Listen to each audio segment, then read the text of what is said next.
자, 인사드립니다. 안녕하세요. 땡빠입니다. 되게 오랜만이죠. 네, 오늘 이야기 나누고자 하는 거는 선천성 심장병의 원인에 대해서 한번 이야기를 하려고 해요. 네, 결론부터 말씀을 드리면 딱히 없습니다. 이게 사실이고요. 사실 100이면 85%는 진짜 원인이 없다고 합니다. 한 15% 남짓만 원인을 찾을 수가 있는데 그것도 사실 유전적인 부분이기는 해서 또 뭐 증후군이 있는 경우, 그러니까 사실은 원인이 딱히 있다라고 이야기할 수 있는 건 아니다. 그런데 이 영상을 왜 찍냐? 제가 이제 인스타도 있고 그러니까 그 DM이나 여러 가지 내용들을 많이 봤을 때 선천성 심장병의 아이를 둔 부모님들은 대부분 공통점이 있어요. 저도 이제 그랬었고, 그건 바로 첫 번째로 자책을 한다는 겁니다. 내가 뭘 잘못했을까라고 원인을 찾으려고 하고요. 내가 그 당시 술을 먹어서, 내가 그 당시 약을 먹어서 뭐 이러지 않을까라는 생각으로 그 원인을 찾으려고 하는데, 앞서 말씀드렸던 것처럼 원인이 딱히 있는 것은 아니에요.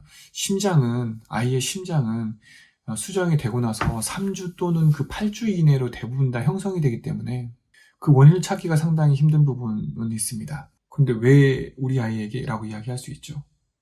그러면 제가 드리고 싶은 말씀은 이겁니다. 제가 전 회사에서 여자 팀장님을 알고 있었었는데 임신 중이었고, 물론 이제 아이가 하나 있고 이제 두 번째, 세 번째 아이를 임신 중이었죠. 즉 쌍둥이였어요. 근데 제가 결혼한 지 한 2, 3년 차였었을 때였는데 그 팀장님이 저한테 그러시더라고요. 땡빠 너 결혼하지 않았니? 그런데 왜 아이가 없어? 라고 이야기를 하는 거죠. 우리나라는 아무튼 이 오지랖이 문제이긴 합니다. 그런데 그 팀장님이 저에게 하셨던 말씀은 뭐였냐면, 땡빠야, 맥주를 마셔. 맥주를 마시면 쌍둥이가 생겨. 그러는 겁니다. 그래서 지금 이렇게 쌍둥이가 생긴 거야 라고 이야기를 하는 거죠. 참 웃겼어요. 또 뭐 그렇다고 하니, 왜냐면 자기 친구도 자기 지인도 그렇게 해서 쌍둥이를 가졌다라는 거예요. 일반 맥주 아니고 흑맥주를 먹어야 된다는 거죠. 자, 저한테 DM을 주셨던 분들 중에 몇몇 분들이 계셨던 상황은 실제 이렇습니다. 제가 그 당시 술을 먹어서 그런가요? 자, 또다시 한번 이야기를 해볼게요. 2002년 월드컵 때, 그때 출산율이 상당히 증가했다고 합니다. 술 소비량도 상당히 높았겠죠? 그 당시 출생률이 높았던 이유, 완전 광란의 나날들이었죠. 완전 파티였어요. 그 당시 월드컵 축제 때는 파티였던 거죠. 그때 술이 연관이 없을까요? 선천성 심장병은 출생아의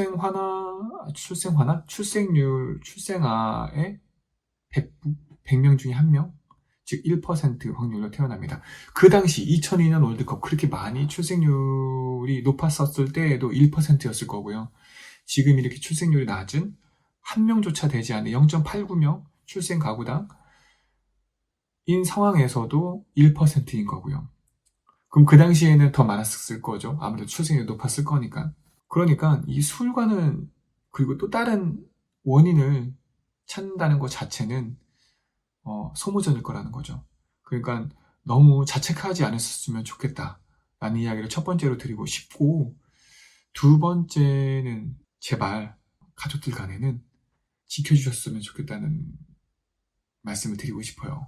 제발 너 때문이야, 그리고 너가 술을 먹어서, 너가 약을 먹어서, 뭐 이런 이야기들 우리 아내와 남편을 깎아내리지 않으셨으면 좋겠어요. 원인을 남 탓한다고 해서 달라지는 게 있을까요? 우리 아이가 지금 이제 선천성 심장병인데 내가 남 탓한다고 해서 우리 아이가 갑자기 정상으로 바뀌나요? 그렇지는 않잖아요. 지금 이 힘든 상황에서 이겨내야 되는 거는, 우리 아이와 함께 이겨내야 되는 건 내 아내, 내 남편이라는 거예요. 그런데 내가 남편을, 또는 반대로 시부모님이, 친정부모님이 뭐라고 하는 것 자체가 저는 이해가 가지를 않아요. 선천성 심장병은 글쎄 모든 병이나 모든 질환은 그럴 수 있겠지만 사고라고 생각을 해요. 어느 부모가, 어느 가족이 내가 가장 사랑하는 사람이 사고를 당했는데 그거를 너 왜 그랬냐라고 이야기할 수 있냐고요. 사고가 났으면 먼저 찾아가서 몸은 괜찮니? 너 어떠니? 걱정을 해주는 게 맞지 않을까요?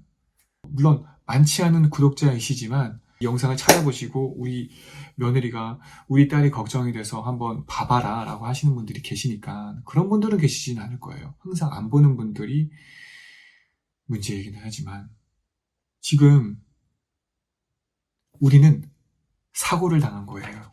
여러분, 사고를 당했어요. 사고를 당했으면 위로를 해주자고요. 그리고 같이 알아보자고요. 어떻게 해결할 수 있을지, 어떻게 이 큰 일을 이겨낼 수 있을지. 할 수 있어요. 이겨낼 수 있어요. 물론 정말 그렇지 못하고 또 다른 방법을 찾으시는 분들도 계시겠죠. 이걸 이겨내지 않고 다른 방법으로.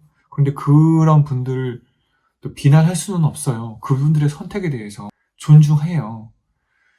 그렇지만 이왕 이겨내기로 한 건 누구 탓을 하지 말자고요. 누구를 험담하지 말자고요.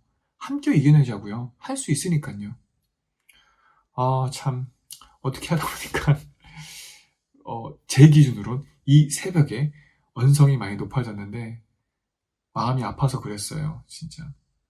저희 가족에게 이야기를 했는데 좋은 소리 듣지 못했다라고 하시는 분들을 이야기 들으면 너무 마음이 아파서 이 컨텐츠는, 이 영상은 이 내용으로 찍어야 될까 말아야 될까 저 개인적으로도 생각을 많이 했었거든요. 그런데 한 번쯤은 해야 되겠다고 생각을 했었습니다. 여러분들 함께 이겨내요. 우리 함께 이겨내요.